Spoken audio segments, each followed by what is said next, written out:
ശബരിമല സംഘടിത കൊള്ളയുമായി ബന്ധപ്പെട്ട വളരെ പ്രധാനപ്പെട്ട അപ്ഡേറ്റ്സുകൾ ഇപ്പോൾ വന്നുകൊണ്ടിരിക്കുകയാണ്.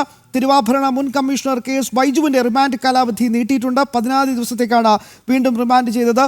KS ബൈജുവിന്റെ ജാമ്യാപേക്ഷ കോടതി മുമ്പ് തള്ളിയിരുന്നു. മറ്റൊരു പ്രധാനപ്പെട്ട അപ്ഡേറ്റ് വരുന്നത് എൻഫോഴ്സ്മെന്റ് ഡയറക്ടറേറ്റിന്റെ അപേക്ഷയുമായി ബന്ധപ്പെട്ടാണ്. കഴിഞ്ഞ ദിവസം ബഹുമാനപ്പെട്ട ഹൈക്കോടതി കൃത്യമായി തന്നെ സൂചിപ്പിച്ചിരുന്നു ഈ വിഷയത്തിൽ എൻഫോഴ്സ്മെന്റ് ഡയറക്ടറേറ്റിന് അന്വേഷണം നടത്താം. പക്ഷേ മജിസ്ട്രേറ്റ് കോടതിയിൽ ഒരു അപേക്ഷ പുതുതായി സമർപ്പിക്കണമെന്നൊരു നിർദ്ദേശം നൽകിയിരുന്നു. അതിന്റെ അടിസ്ഥാനത്തിൽ എൻഫോഴ്സ്മെന്റ് ഡയറക്ടറേറ്റ് ഇന്ന് അപേക്ഷ സമർപ്പിച്ചു. ശബരിമല സംഘടിത സ്വർണ്ണക്കൊള്ളയിൽ സത്യം തേടിയിറങ്ങിയ ED ഇന്ന് അപേക്ഷ സമർപ്പിച്ചിരുന്നു. എന്നാൽ ഡിസംബർ 10-ാം തീയതിയാണ് അപേക്ഷയിൽ പരിഗണിക്കുക എന്നാണ് ഇപ്പോൾ മനസ്സിലാകുന്നത്. കൊല്ലം വിജിലൻസ് കോടതി അപേക്ഷ സ്വീകരിച്ചിട്ടുണ്ട്. SITയുടെ വാദം കേൾക്കും. റിമാൻഡ് റിപ്പോർട്ടുകളും FIR പകർപ്പുകളും ആവശ്യപ്പെട്ടാണ് ED അപേക്ഷ സമർപ്പിച്ചിരിക്കുന്നത്. EDയുടെ അഭിഭാഷകൻ അഡ്വക്കേറ്റ് MJ സന്തോഷ് ഹാജരായിട്ടുണ്ട് എന്നതാണ് ഏറ്റവും പ്രധാനപ്പെട്ട അപ്ഡേറ്റ്. മനോജ് ചേരുന്നുണ്ട് വിശദാംശങ്ങൾ നൽകാനായി. മനോജ് പറയൂ. ശബരിമല സ്വർണ്ണക്കൊള്ളയുമായി ബന്ധപ്പെട്ട ED ആണ് ഇപ്പോൾ വിജിലൻസ് കോടതി അപേക്ഷ സമർപ്പിച്ചിരിക്കുന്നത്.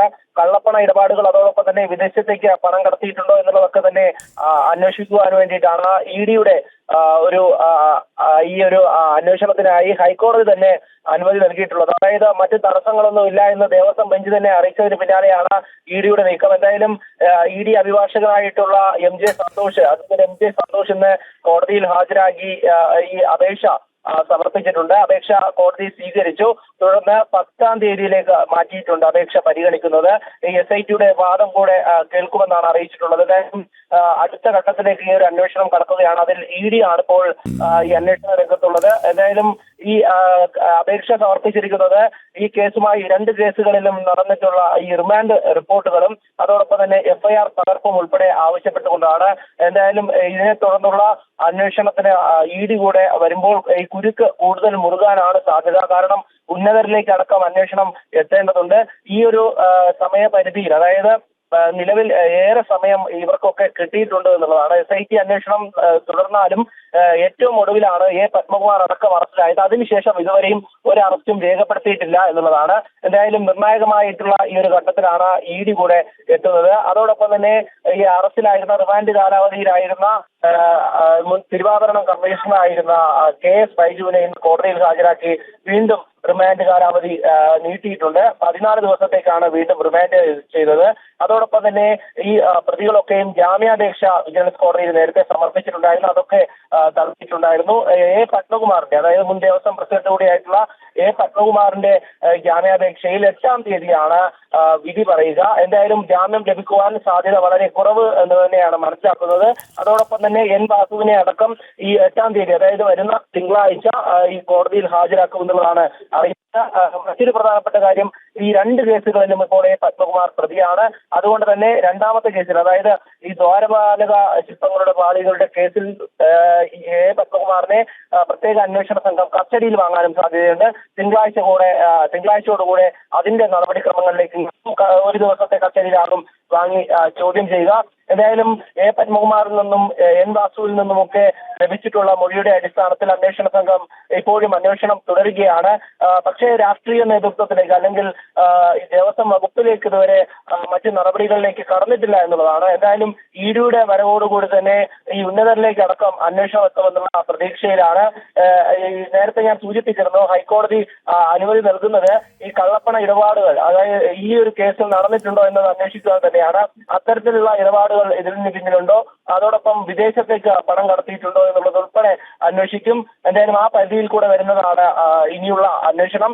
എന്തായാലും അന്വേഷണത്തിന്റെ അടുത്ത ഘട്ടത്തിലേക്ക് കടക്കുമ്പോൾ ഉന്നതരായിട്ടുള്ള, അതായത് ഇപ്പോൾ തന്നെ മന്ത്രിപദം അലങ്കരിക്കുന്ന അല്ലെങ്കിൽ ദേവസ്വം വകുപ്പിൽ ഉണ്ടായിരുന്ന പലർക്കും ആശങ്ക തന്നെയാണ്. CPM-നെ സംബന്ധിച്ചിടത്തോളം വലിയ പ്രതിരോധത്തിലാവുന്ന ഒരു സാഹചര്യം കൂടെയാണ്. എന്തായാലും ഇതിൽ ഏറ്റവും പ്രധാനപ്പെട്ട പോയിന്റ്, ശബരിമല സ്വർണ്ണക്കവർച്ച കേസിൽ തിരുവാഭരണ മുൻ കമ്മീഷണർ KS ബൈജുവിന്റെ റിമാൻഡ് കാലാവധി നീട്ടി എന്നുള്ളതാണ്.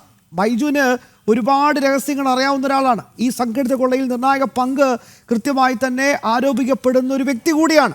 അപ്പോൾ ഈ ഒരു നീക്കം അന്വേഷണ സംഘത്തിന് എത്രത്തോളം വലിയ ഒരു കണ്ടെത്തലാണ് ഇപ്പോൾ ഉണ്ടായിരിക്കുന്നത്?